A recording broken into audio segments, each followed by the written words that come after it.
नमस्ते डियर। आज मैं चक्रवृद्धि ब्याज और साधारण ब्याज का क्वेश्चन में समझाऊंगा। ठीक है। चक्रवृद्धि ब्याज क्या होता है और साधारण ब्याज क्या होता है, समझने से पहले आप कुछ बेसिक चीज़ें देख लीजिए। जैसे कि साधारण ब्याज को इंग्लिश में सिंपल इंटरेस्ट बोलते हैं, ठीक है, और समय को इंग्लिश में टाइम बोलते हैं, और मूलधन को प्रिंसिपल बोलते हैं, ठीक है, और दर को रेट बोलता है, और मिश्रधन को अमाउंट बोलते हैं, ठीक है। जब भी हम पी देंगे तो पी का मान मूलधन होगा, और टी देंगे तो टी का होगा समय और एस आई का मतलब हो जाएगा साधारण ब्याज, ठीक है, और सी आई का मतलब हो जाएगा चक्रवृद्धि ब्याज। तो आप उम्मीद करते हैं ये चीज़ आप समझ गए होंगे, ठीक है। अब चलते आगे बढ़ते हैं कि साधारण ब्याज और चक्रवृद्धि ब्याज में अंतर क्या होता है, ठीक है। अब देख रहे हैं कि साधारण ब्याज जो होता है वो हर एक साल का समान होता है, ठीक है। अगर साधारण ब्याज एक साल का साधारण ब्याज अगर 50 रुपया है ना, ब्याज अगर 50 रुपया है ना, तो वो दूसरे साल का भी 50 रुपया ही होगा, ठीक है, साधारण ब्याज। और तीसरे साल का भी साधारण ब्याज जो है वो 50 रुपया होगा। अगर आपको क्वेश्चन में बोल दे कि 3 साल का आप साधारण ब्याज बताओ, 3 साल का, तो 3 साल में ये तीनों आ जाता है, तीनों साल। तो आप अगर क्या करो, एक साल का साधारण ब्याज अगर 50 है तो उसको 3 से गुना कर दो तो 3 साल का आ जाएगा, ठीक है, या आप तीनों साल का जोड़ दो, ठीक है, तो वो आ जाएगा आपका 150। तो 150 क्या हो गया, 150 आपका हो गया साधारण ब्याज 3 साल का, ठीक है। और चक्रवृद्धि ब्याज में वो कंडीशन नहीं होता है। चक्रवृद्धि ब्याज में क्या होता है, चक्रवृद्धि ब्याज जो होता है वो एक साल का चक्रवृद्धि ब्याज और साधारण ब्याज जो होता है वो समान होता है, ठीक है। तो यहाँ पे मैं लिखा रहा हूँ, ठीक है, कि साधारण ब्याज पहले क्या होता है। देख रहा है कि साधारण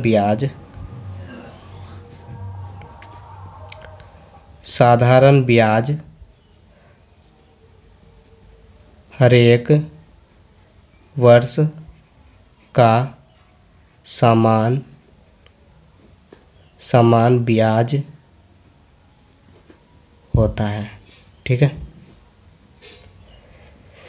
साधारण ब्याज जो होता है वो हर एक साल का समान होता है, और चक्रवृद्धि ब्याज जो होता है वो हर एक साल का समान नहीं होता है, बशर्ते जो होता है एक साल का, मैं बता रहा हूँ आपका, एक साल का, ठीक है, एक साल का, ठीक है, एक साल का एसआई यानी साधारण ब्याज और चक्रवृद्धि ब्याज एक साल का समान होता है, ठीक है। अब यहाँ पे देखना यहाँ पे चक्रवृद्धि ब्याज क्या होता है। तो चक्रवृद्धि ब्याज जो है, साधारण ब्याज हम आपको समझा दिए कि साधारण ब्याज जो होता है वो हर एक साल का समान होता है, ठीक है।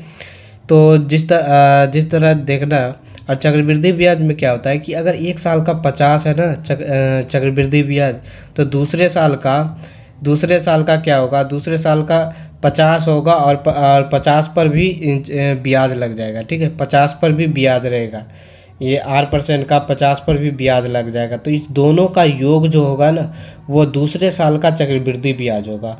अब देखना कि यहाँ पे देखना कि एक साल का चक्रवृद्धि ब्याज 50 है, तो वो साधारण ब्याज भी जो होता है वो एक साल का 50 ही होता है, ठीक है।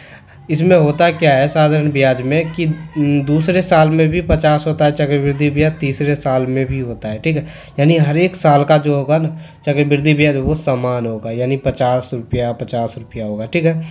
अगर आपको क्वेश्चन में कभी पूछ दिया जाए कि 3 साल का या 4 साल का चक्रवृद्धि ब्याज क्या होगा, तो अगर आपको पता होगा कि एक साल का चक्रवृद्धि ब्याज 50 है तो 4 साल का चक्रवृद्धि ब्याज 4 से इसको गुना कर दो, ठीक है, या 4 बार 50 को जोड़ दो, ठीक है। तो एक तो ये तरीका है निकालने का कि 200 आपका ये पूरे 4 ईयर का क्या हो गया चक्रवृद्धि ब्याज निकलेगा, क्या हो गया चक्रवृद्धि ब्याज निकलेगा, ठीक है। लेकिन चक्रवृद्धि ब्याज में वो चीज़ अलग होता है। अगर बोल दिया ना कि 2 साल का चक्रवृद्धि ब्याज निकालो, तो चक्रवृद्धि ब्याज क्या होगा, तो 2 साल का चक्रवृद्धि ब्याज में ये होता है कि पहले साल का 50 हुआ, ठीक है, और दूसरे साल का क्या हो जाएगा, दूसरे साल का यहाँ पे देखना है कि दूसरे साल का भी चक्रवृद्धि ब्याज 50 होगा, और इस 50 पर भी 8% का ब्याज रहेगा। आप उम्मीद करता आप ये समझ रहे होंगे, यानी दूसरे साल का भी मतलब दूसरे साल में क्या रहेगा 50 के साथ भी 50 पर 8% का ब्याज रहेगा। तो ये रहा दूसरे साल का चक्रवृद्धि ब्याज। तो ये अगर पूरा पूछ दिया जाए ना कि 2 साल का है ना, तो 2 साल का चक्रवृद्धि ब्याज क्या होगा टोटल में, तो बस आप क्या करना है, 1 साल का ये और ये दूसरे साल का ये, तो दोनों को जोड़ दोगे तो आपका टोटल क्या हो जाएगा, 2 साल का निकल जाएगा। यानी 50 और 50 यानी 100 है ना, और इस पर जो रेट निकलेगा ये हो जाएगा। ठीक है, तो इस तरह क्या होगा, इस तरह जो होगा आपका दूसरे साल 2 साल का चक्रवृद्धि ब्याज निकल जाएगा। ठीक, तो उम्मीद करता हूँ आप अगर समझ गए होंगे। अगर नहीं समझे तो क्वेश्चन पे बताऊंगा तो आप पूरे तरीके से समझ जाएंगे। ठीक है, अब यहाँ पे देख लीजिए, कोई क्वेश्चन दे रहा हूँ। ठीक है, देखना, अगर आपका मूलधन यानी P 5,000 रुपये है। ठीक है, 5,000 रुपये है और रेट जो है वो 10% का है। ठीक है, अब मान लेते हैं टाइम जो है, समय जो है वो 2 साल का। ठीक है, 2 साल का। तो मुझे एक तरफ आप इसका साधारण ब्याज यानी ऐसा है साधारण ब्याज निकालो और दूसरे तरफ आप चक्रवृद्धि निकालो। ठीक है, तो अब क्या होगा कि यानी 5,000 पर 10% का ब्याज लेता है, तो इस 5,000 मैंने लिख दिया, इस पर 10% का ब्याज। ठीक है, तो ये तो मैंने 1 साल का नहीं निकाला ना, जैसे कि ये 2 जीरो से 2 जीरो कट गया तो 50 से इसको करेंगे तो ये 500, तो 500 जो है वो 1 साल का निकला है। ठीक है, ये 1 साल का 500 निकला है, तो दूसरे साल का भी 500 निकलेगा। तो इसको आप 500 को आप 2 से गुना कर दोगे ना, तो वो 1000 निकल गया आपका 2 वर्ष का चक्रवृद्धि ब्याज। अब बताओ कि इसमें कोई फार्मूला लगा या नहीं लगा। मैं कहूँगा बिल्कुल भी इसमें कोई फार्मूला की कोई ज़रूरत नहीं है, कि कोई सूत्र की। ठीक है, और चक्रवृद्धि ब्याज में भी कोई ज़रूरी नहीं है। आपको पता होगा कि 1 साल का चक्रवृद्धि ब्याज और साधारण ब्याज पता है, हमने बता दिया। ठीक है, तो अगर 1 साल का चक्रवृद्धि ब्याज जो है यहाँ पे 500 निकला था, अति साधारण ब्याज 500 निकला था, तो चक्रवृद्धि ब्याज भी 1 साल का 500 ही निकलेगा। और दूसरे साल में क्या होगा मैं बता रहा हूँ, दूसरे साल में क्या होगा, दूसरे साल में ये 500 चक्रवृद्धि ब्याज होगा और इस 500 पे क्या होगा, इसी 500 पे 10% का ब्याज रहेगा। अब इसी ब्याज पर ब्याज लगेगा। मैंने बताया था ना, चक्रवृद्धि ब्याज जो होता है वो ब्याजों पर ब्याज लगता है। तो यानी 1 साल का ये और दूसरे साल का ये, तो दोनों को जोड़ दोगे तो ये 2 साल का चक्रवृद्धि ब्याज आपका फाइनली निकल जाएगा। ठीक है, अब यहाँ पे अगर आप नहीं समझे तो एक मैं क्वेश्चन लेकर आ रहा हूँ, उस क्वेश्चन में मैं पूरे बेसिक से बताऊँगा कि कैसे होता है चक्रवृद्धि ब्याज और साधारण ब्याज अंतर। ठीक है, उसमें मैं बिना फार्मूले का बताऊँगा। और मैं इस क्वेश्चन का थंबनेल में भी दे दिया हूँ कि मैं साधारण ब्याज चक्रवृद्धि ब्याज का बिना फार्मूले पर क्वेश्चन बनाऊँगा। ठीक है, तो आप उम्मीद करता हूँ समझ गए होंगे। अगर आप नहीं समझे तो इस वीडियो को दोबारा और तिबारा देख सकते हो। ठीक है, तो उम्मीद करता हूँ आप समझ जाइएगा। ठीक है, अब आप ये क्वेश्चन देखना कि ये क्या है, ये एक साधारण ब्याज और चक्रवृद्धि ब्याज पे आधारित क्वेश्चन है। ठीक है, क्वेश्चन के एक बार पढ़ना है, देखना क्वेश्चन क्या है कि 10,000 पर 2 वर्षों का, ठीक है, 2 वर्षों का चक्रवृद्धि ब्याज और साधारण ब्याज का अंतर 25 रुपया है, तो मूलधन पर दर क्या होगी, यानी रेट पूछ रहा है, रेट क्या होगा। ठीक है, तो ये बहुत ही आसान सा क्वेश्चन है। तो इस पे क्या है, चक्रवृद्धि ब्याज और साधारण ब्याज का जो अंतर है ना वो 25 है। ठीक है, तो आपको चक्रवृद्धि ब्याज और साधारण ब्याज दोनों निकाल कर इस अंतर के 25 के बराबर करना होगा, तभी आपका मूलधन निकल सकता है। देखना, इसको बिना फॉर्मूले से बनाऊंगा। ठीक है, अब यहाँ पे एक चीज़ देखना कि पहले मैं साधारण ब्याज ले लेता हूँ। ठीक है, आपको साधारण ब्याज में 1 साल का, ठीक है, 1 साल का, ठीक है, फर्स्ट ईयर में बता रहा हूँ, 1 साल का साधारण ब्याज जो होगा। अब देखना पैसा कितना, इस पैसे पर ही ब्याज लगेगा ना। अब कोई व्यक्ति जो पैसा जो दिया है वो व्यक्ति पैसे पर ब्याज लेगा ना, और वो ब्याज जो है कितना % का लेगा वो मुझको नहीं पता, वो आपको भी नहीं पता।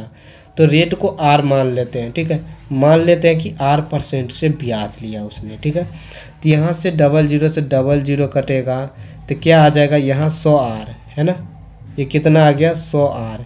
ये 100R जो है ना वो साधारण ब्याज निकला कितने साल का, 1 साल का, फर्स्ट ईयर। ठीक है, तो क्वेश्चन है कि 2 वर्षों का, तो 2 वर्षों का पूछ रहा है ना, तो 2 ईयर का पूछ रहा है, यानी 2 वर्षों का। तो आप ना 2 से गुना कर दो इसको, है ना, 100 आर को। ठीक है, तो 2 से गुना करोगे तो ये 200 आर निकल गया आपका 2 साल का चक्रवृद्धि ब्याज। फार्मूले पर कोई नहीं बैठाना, यहाँ पे चक्रवृद्धि साधारण ब्याज निकल गया आपका। ठीक है, 200 आर। तो अब साधारण ब्याज निकल गया, अब इसी तरह निकालना है चक्रवृद्धि ब्याज को। ठीक है, अब चक्रवृद्धि ब्याज को निकाल के उस दोनों का अंतर हम 25 करना है। ठीक है, 25 के बराबर करना है। तो अब देखना चक्रवृद्धि ब्याज। ठीक है, क्या देखना है कि चक्रवृद्धि ब्याज। तो मैंने आपको बता दिया हूँ कि 1 साल का साधारण ब्याज और चक्रवृद्धि ब्याज दोनों समान होता है। तो यानी फर्स्ट ईयर का जो साधारण ब्याज जो है ना, वो क्या हो जाएगा, वो फर्स्ट ईयर का चक्रवृद्धि ब्याज यानी कंपाउंड इंटरेस्ट भी आपका 100 आर होगा। बस पहले साल का पता चल गया, अब दूसरे साल का निकालना है। दूसरे साल का इसमें बराबर नहीं होता, इसलिए निकालना पड़ता है। ठीक है, तो अब हम सेकेंड ईयर के देखेंगे, यानी सेकेंड ईयर का क्या देखेंगे, सेकेंड ईयर के तो चक्रवृद्धि ब्याज देखेंगे, चक्रवृद्धि ब्याज। ठीक है, तो अब देखना चक्रवृद्धि ब्याज, थोड़ा नीचे जाना पड़ेगा। अब चक्रवृद्धि ब्याज देखना। अब आपको पता है कि मूलधन कितना है, तो मूलधन जो है ना P वो कितना है, वो 10,000 है ना। तो 10,000 है, तो दूसरे साल का हम चक्रवृद्धि ब्याज निकालेंगे। तो दूसरे साल में चक्रवृद्धि ब्याज हमने क्या बताया है, यानी पहले साल का जो ब्याज, पहले साल का ब्याज यानी 100 आर, और इस 100 आर पर भी ब्याज यानी ब्याज पर भी ब्याज, तो ये दोनों को जोड़ देंगे तो ये दूसरे साल का यानी सेकेंड ईयर का क्या निकलेगा, चक्रवृद्धि ब्याज निकल जाएगा। यहाँ से 100 आर से 100 आर कट जाएगा, तो यानी ये क्या आ गया 100 आर, ये आर इंटू आर स्क्वायर क्या आ गया, यहाँ पे बराबर करेंगे, यानी 100 आर प्लस आर स्क्वायर। तो ये आ गया आपका क्या, ये दूसरे साल का चक्रवृद्धि ब्याज आ गया। आपको पता है कि पहले साल का ये और दूसरे साल का ये, दोनों को जोड़ देंगे तो टोटल 2 सालों का है ना, टोटल 2 ईयर का। ठीक है, टोटल 2 ईयर का चक्रवृद्धि ब्याज निकल जाएगा। ठीक है, अब इस दोनों को जोड़ देना, तो ये 100 आर और ये 100 आर है ना, 200 आर और ये R square plus R square.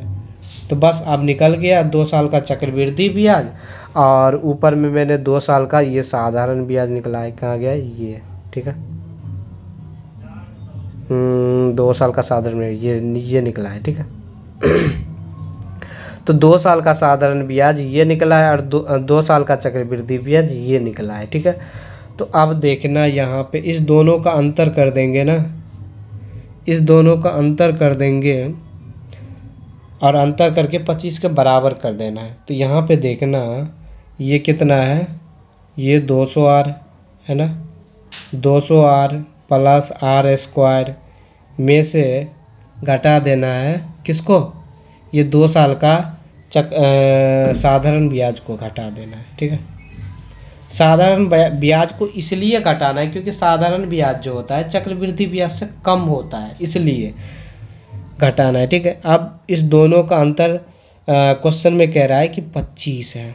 अब यहाँ से आपका आंसर निकल जाएगा, ये 200 माइनस और ये प्लस का 200 से कट जाएगा, तो यानी आर स्क्वायर बराबर कितना निकल गया आपका, यहाँ पे आर स्क्वायर बराबर 25। ठीक है, आर स्क्वायर बराबर 25, तो आर बराबर 5, यानी आपका दर निकल गया। ठीक है, तो मैंने कहा था ना कि बहुत ही आसान सा क्वेश्चन है, आप बस इसको मैंने समझाने के लिए इतना डिटेल्स में लिखना पड़ा, लेकिन आप अगर एक बार समझ जाएंगे ना इस चीज़ को, तो उम्मीद करता हूँ, सच बोल रहा हूँ कि इसको बहुत ईजी से आप कर लोगे।